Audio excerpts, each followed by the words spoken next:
Welcome to my channel ఇంటి వంట ఆహారుచి. ఈరోజు ఎంతో ఈజీగా చాలా రుచితో గోదావరి చేపలతో పులుసు ఎలా చేసుకోవాలో చూసేద్దాం. మనం చేసే ఈ చేపల పులుసులో ఒక్క మసాలాతో రుచి మొత్తం మారిపోతుంది. ఎలాగో చూసేద్దాం. ముందుగా బాగా వాష్ చేసి ఒక కేజీన్నర చేప ముక్కల దాకా నేను ఇక్కడ తీసుకున్నాను.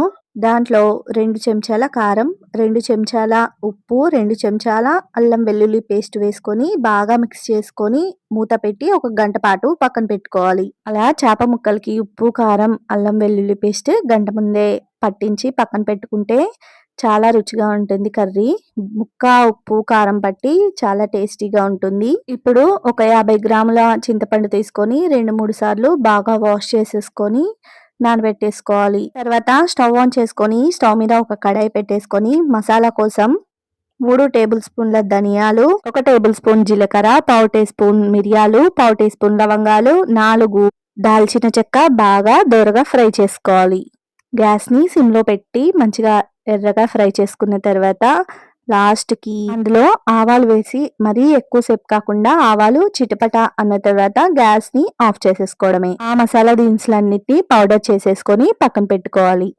మిక్సీ జార్లోకి ఒక 3 ఉల్లిపాయలు, 1 టీ స్పూన్ జీలకర్ర కూడా పేస్ట్ చేసేసుకొని పక్కన పెట్టేసుకోవాలి. తర్వాత కర్రీ కోసం గ్యాస్ ఆన్ చేసేసుకొని గ్యాస్ మీద ఒక పాత్ర పెట్టుకొని ఆయిల్ వేసేసుకున్న తర్వాత ఆయిల్ హీట్ ఎక్కాక ఒక పెద్ద సైజు ఉల్లిపాయ, 3 పచ్చిమిర్చిని సన్నగా కట్ చేసుకొని బాగా ఫ్రై చేసుకోవాలి.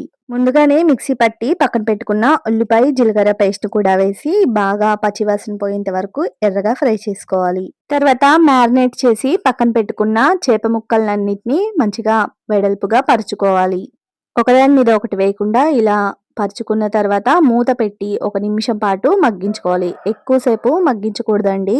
ముక్కలు కాస్త మగ్గిపోయిన తర్వాత మనం ముందుగా నానబెట్టుకున్న చింతపండుని గుజ్జు తీసి చేప ముక్కల్లో కలిపేసుకోవాలి. ఒక గ్లాస్ వాటర్ కూడా పోసుకొని చూపిస్తున్న విధంగా పాత్రను తిప్పాలి.